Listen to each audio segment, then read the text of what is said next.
নমস্কার সুপ্রিয় দর্শক শ্রোতা, সকলকে স্বাগত হিন্দু লাইফস ম্যাটার ইউটিউব চ্যানেলে।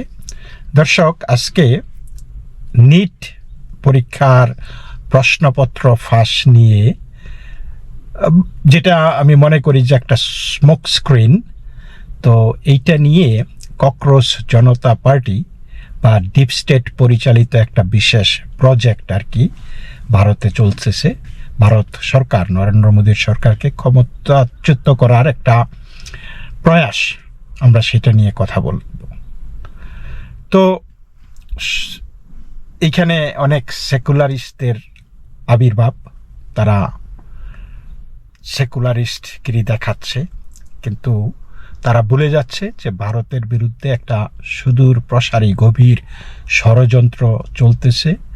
ভারতের কালচার, ভারতের ঐতিহ্য, এইগুলিকে ধ্বংস করে দিয়ে ভারতকে একটা ব্যর্থ রাষ্ট্রে পরিণত করানোর একটা নিরন্তর প্রচেষ্টা, যেটা পশ্চিমা বিশ্বের ছিল, মুসলিম ওয়ার্ল্ডের ছিল, সেটা এখনো বহাল তবিয়তে আছে।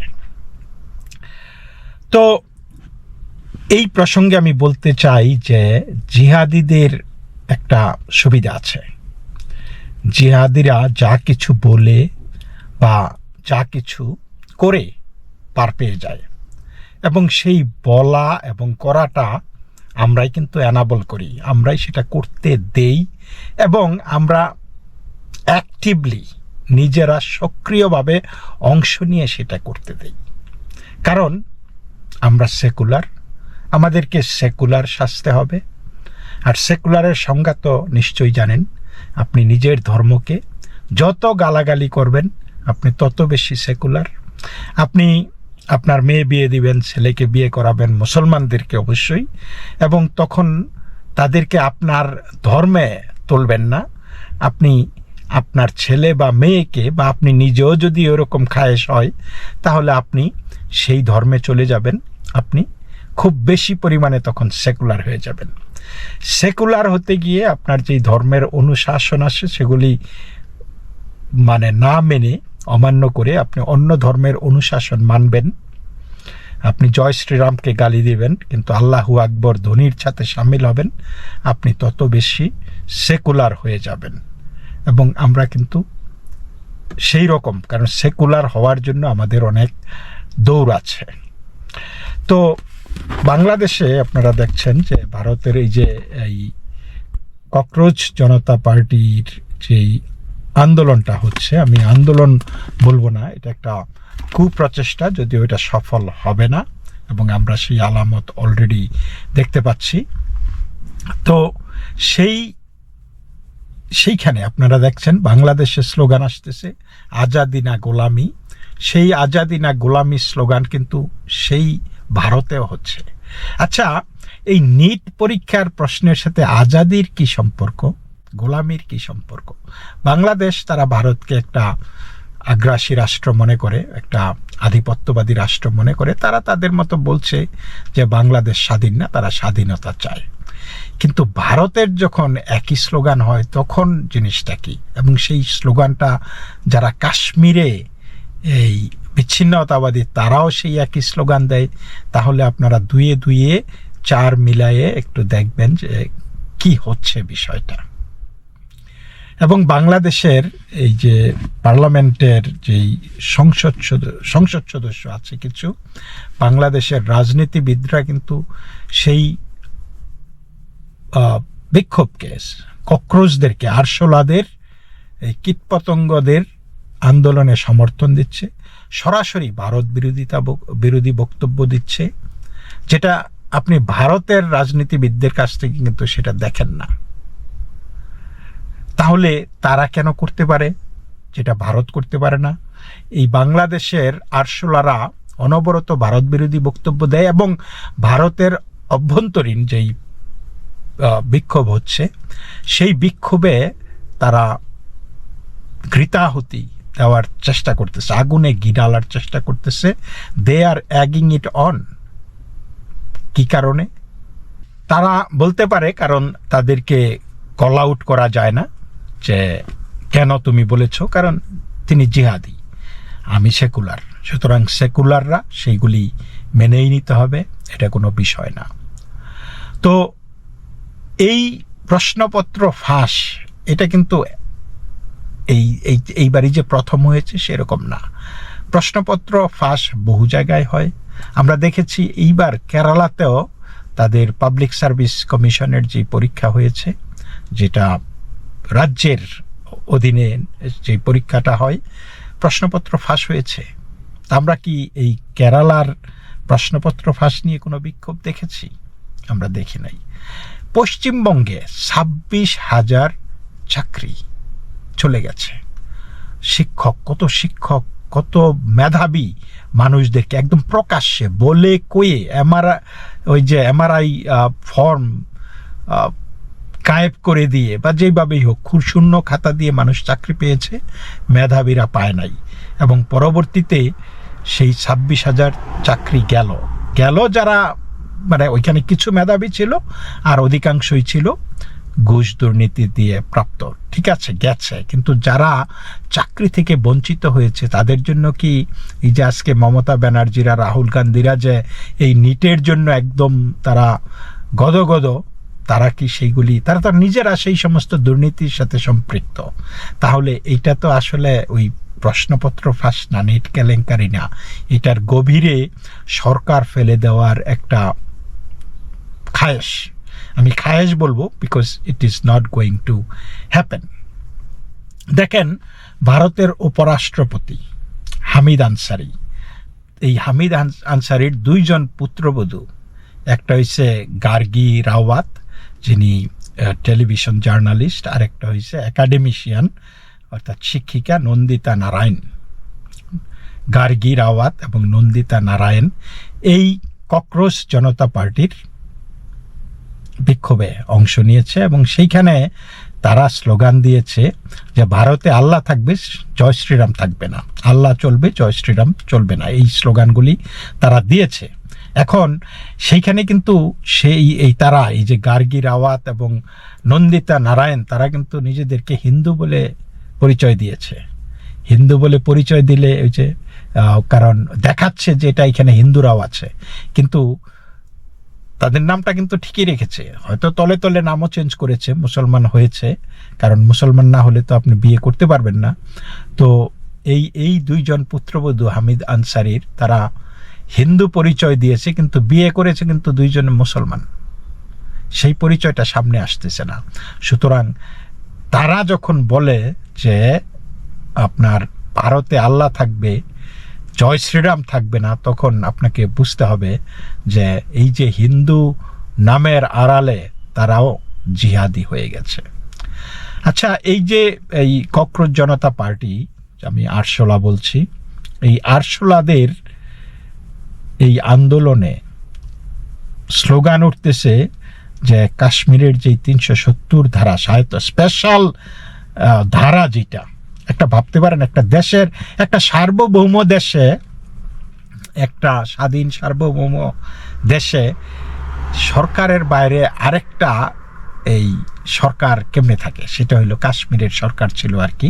370 ধারার বদৌলতে তাদেরকে বিশেষ বিশেষ সুবিধা দেওয়া হয়েছিল, যে সেইখানে অন্য রাজ্যের, ভিন রাজ্যের মানুষ সেইখানে জায়গা জমি কিনতে পারবে না, অন্য রাজ্যের মানুষ সেইখানকার মেয়েদেরকে বিয়ে করতে পারবে না, কিন্তু সেই কাশ্মীরের মানুষ অন্য জায়গার মেয়েদেরকে বিয়ে করতে পারবে, ছেলেদেরকে বিয়ে করতে পারবে, যে কোনো জায়গায় জায়গা কিনতে পারবে, ঘরবাড়ি বানাতে পারবে, সবই মানে একতরফাভাবে তারা যেই অধিকার পূরণ মানে পাবে, ভারতের অন্য নাগরিকরা সেটা পাবে না।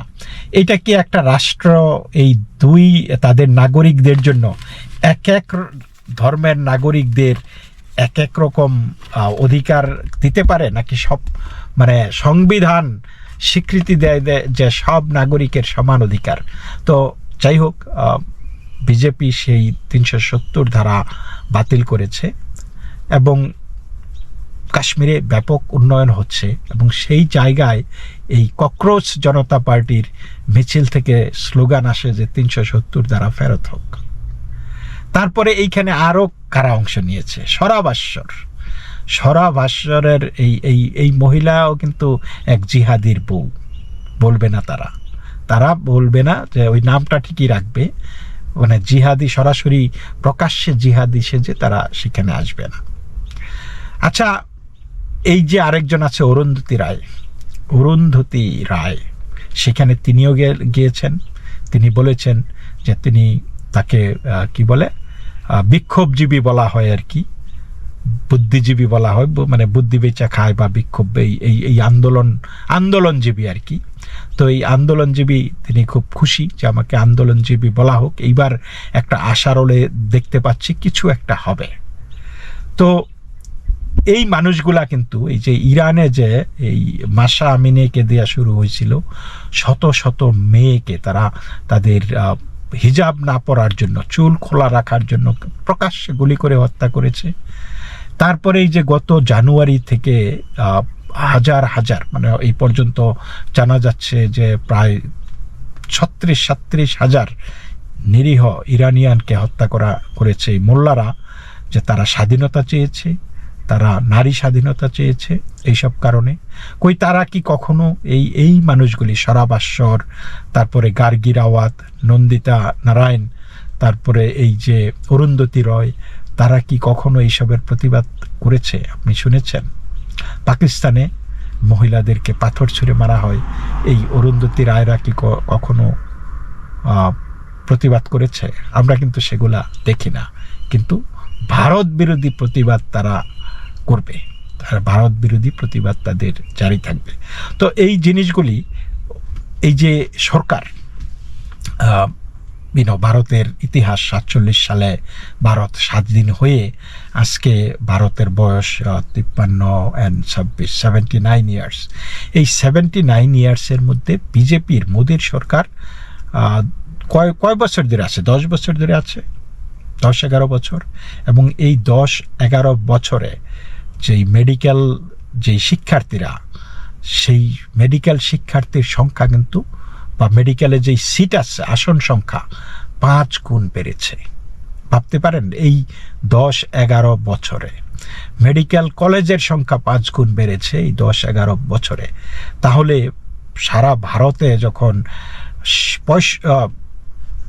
ক্লোজ টু 70 ইয়ার্স যেই অর্জন ছিল না 10 বছরে, তার চাইতে বেশি অর্জন, তাহলে ছাত্ররা কেন মাঠে নামবে? ছাত্ররা কেন, যদি বিজেপি সরকার যদি ছাত্র বিরোধী হইতো, মানে এই যে জেনজি বিরোধী হইতো, তাহলে এই ভারতকে এই যে এইভাবে এগিয়ে নিয়ে যেতে পারতো, কাদের জন্য নিচ্ছে?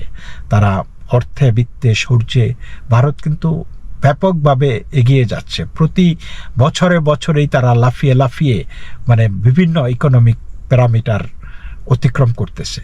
তো এইগুলি চোখে পড়ে না তাদের? না, পড়বে না। কারণ হলো তারা শুধু এটা চায় না, তারা চায় একটা নতজানু, পরনার নির্ভরশীল একটা ভারত।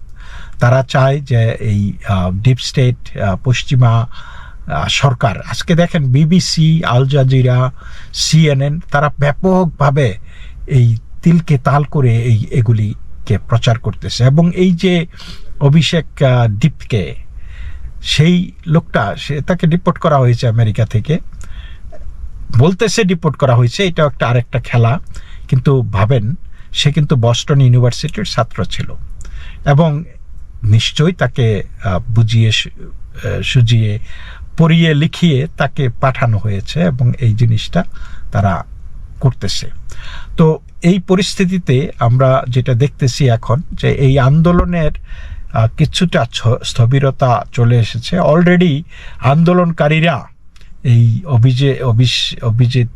অভিষেক দীপকে এবং আরও যারা আছে তাদের বিরুদ্ধে কিন্তু কথা বলা শুরু করছে, যে আমরা এখানে জান দিচ্ছি, আমরা এখানে মারপিট করছি, আমাদেরকে মারপিটের মুখে নামিয়ে দিয়ে তোমরা এখন এসি রুমে বসে আছো। এদিকে দীপকে বলেছে সে নাকি অসুস্থ, ওষুধ খাচ্ছে, এই জন্য একটু সময় চাইছে আর কি। বাট এনিওয়ে, তো এরা যে ওই যে মানে আর্মচেয়ার জেনারেল, তারা মানে আরামায়েশ করবে, সাধারণ মানুষকে মাঠে নামিয়ে দেবে, সাধারণ মানুষ জীবন দেবে, এবং তারা ফসল লুটের ভোগ করার ধান্দায় আছে। আমার মনে হয় না সেটা হবে। আমার মনে হচ্ছে যে সেই আশায় ঘুরে বালি। তারা যাকে ঢাল করে নেমেছিল, যে একজন শিক্ষক সোনাম ওয়াংচুক, তিনি রণে ভঙ্গ দিয়েছেন বোঝা যাচ্ছে। তবে এই সোনাম ওয়াংচুক তিনি যে একজন মহামানব, আমি ভারতের সব কিছুই তার ভারতের ভালো জিনিসটা তিনি চেয়েছেন আমি মনে করি না। তো তার একটা ক্ষোভ আছে মোদির সরকারের প্রতি, কারণ এই সোনাম ওয়াংচুকরা এগুলি এই তাদের এনজিও আছে, সেই এনজিওর মাধ্যমে তারা বিদেশ থেকে বেনামি অনামে নানানভাবে তারা টাকা পয়সা পেত, এবং সেই টাকার কোনো হিসাব টিসাব ছিল না কোথায় কিভাবে যেত, এবং এগুলি অধিকাংশ ক্ষেত্রেই দেশবিরোধী কার্যক্রমে হয়তো ব্যবহার হতো।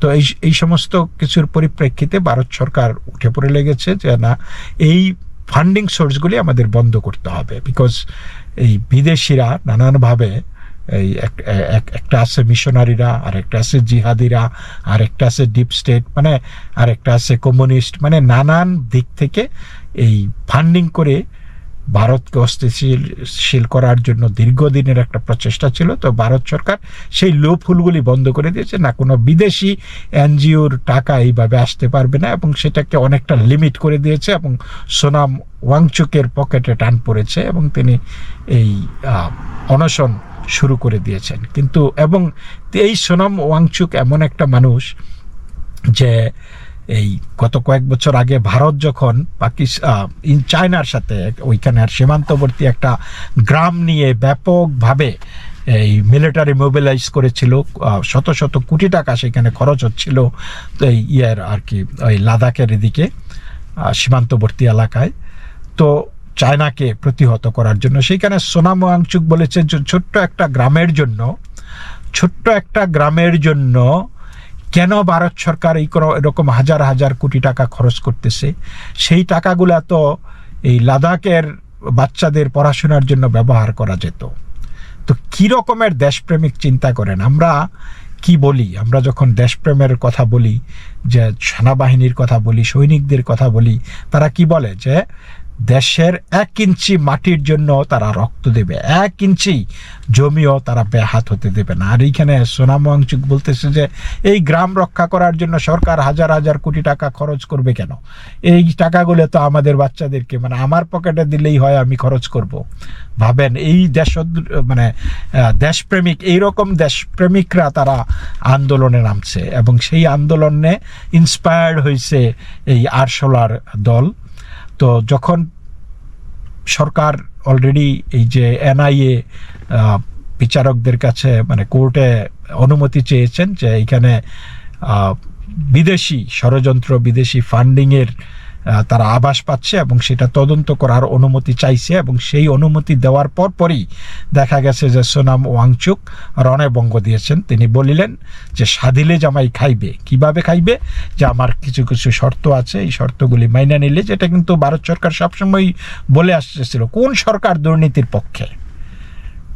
তারা বলছে যে না, আমরা এগুলি ট্যাকেল করব, আমরা চাই না যে ছেলে মেয়েদের ভবিষ্যৎ নষ্ট হোক, যারা যোগ্য তারা পরীক্ষায় পাশ করবে, তারা চাকরি পাবে, কিন্তু এই দুর্নীতি সিন্ডিকেট যারা আছে, করাপ্ট সিন্ডিকেট, তারা প্রশ্ন ফাঁস করে তারা মানুষের ভবিষ্যৎ ছিনিয়ে নিচ্ছে, এটা আমরা হইতে দেব না। এটা কিন্তু তাদের দীর্ঘদিনের কথাবার্তায় ছিল, এবং সেটা যখন মানে সোনাম ওয়াংচুককে বলা হলো, এবং তিনি হয়তো বুঝতে পেরেছেন যে হয়তোবা সেই বিদেশি ফান্ডিং বা এই সমস্ত জিনিসে তিনি জড়িয়ে যেতে পারেন, তিনি রণভঙ্গ দিয়েছেন, বলেছেন সাদিলে জামাই খাইবে। এবং এই দ্বীপকে এখন তারা বলতেছে যে না, এই ধর্মেন্দ্র প্রধানের পদত্যাগ ছাড়া আমাদের কোনো কিছু হবে না, আমরা এখান থেকে যাব না, সোনাম ওয়াংচুকের সাথে আমাদের কোনো সম্পর্ক নাই, তাদের সাথে তার কাছ থেকে আমরা আগেই দূরত্ব বজায় রেখেছি, অথচ তাকে ঢাল করেই তারা নেমেছিল রাস্তায়। তো যাই হোক, এখন এই দ্বীপকে এবং আরশোলারা তো আর সহজে ফিরে যেতে পারবে না, এবং ফিরে গেলেও তারা জানে যে কি বলে কারাগারে তাদের সেই তাদের ঘরের দৈর্ঘ্য মাপা হয়ে গেছে, কে কোন সাইজের মানুষ এবং কে কাকে কোন রুমে দিতে হবে তারা বুঝে ফেলেছে। তারা চেষ্টা করতেছে যে শেষ কামড় দিতে এই সরকারকে ফেলতে, কিন্তু সরকারকে তারা বাংলাদেশ নেপালকে চিন্তা করে যদি ভাবে যে ভারতের সরকার ফেলে দেবে, ভারতের সরকার তো ওইভাবে পড়বে না। ভারত একটা কি বলে একটা যুক্তরাষ্ট্রীয় কাঠামোর মধ্যে চলে। ভারতে 26টা রাজ্য এবং অনেক কেন্দ্রশাসিত অঞ্চল আছে, তাদের নিজস্ব চিন্তা থেকে নিজস্ব সংবিধান মাফিক তারা চলে। সুতরাং দিল্লির সরকার পড়ে গেলে কি ওই সরকার পড়ে যাবে? দিল্লির সরকার পড়লে আরেকটা নির্বাচন হবে এবং সেই নির্বাচনে জনগণ ভোট দিবে। ভারতের জনগণ দেশপ্রেমিক জনগণ, তারা কখনোই দেশদ্রোহীদের পক্ষ নিবে না। এবং সেই যদি সরকার ধরেন কেন্দ্রীয় সরকার এবার পড়ে গেল, বিজেপির সরকার, তা আবার নির্বাচন হবে সারা দেশে এবং আমি নির্দ্বিধায় বলতে পারি যে ভারতের দেশপ্রেমিক জনগণ আরো বিপুল ভোটে, আরো বেশি ভোটে বিজেপিকে ক্ষমতায় আনবে। কারণ মানুষ উন্নয়ন চায়, মানুষ দেখে ভারতে আজকে কি অর্জন। এই আরশোলাদের উৎপাত তো মানুষ এমনিই আরশোলাদের উৎপাতে নিজেদের ঘরেই তারা বিপর্যস্ত। সুতরাং রাষ্ট্রীয়ভাবে আরশোলাদের উৎপাত তারা মেনে নেবে না, এটা কোনোভাবেই। সুতরাং তারা যতই ভাবুক যে কিছু একটা হয়ে যাবে, হবে, করবে, এটা এই আশায় ঘুরে বালি। তো দর্শক, এই পর্যন্তই। আপনারা সকলেই ভালো থাকবেন। নমস্কার।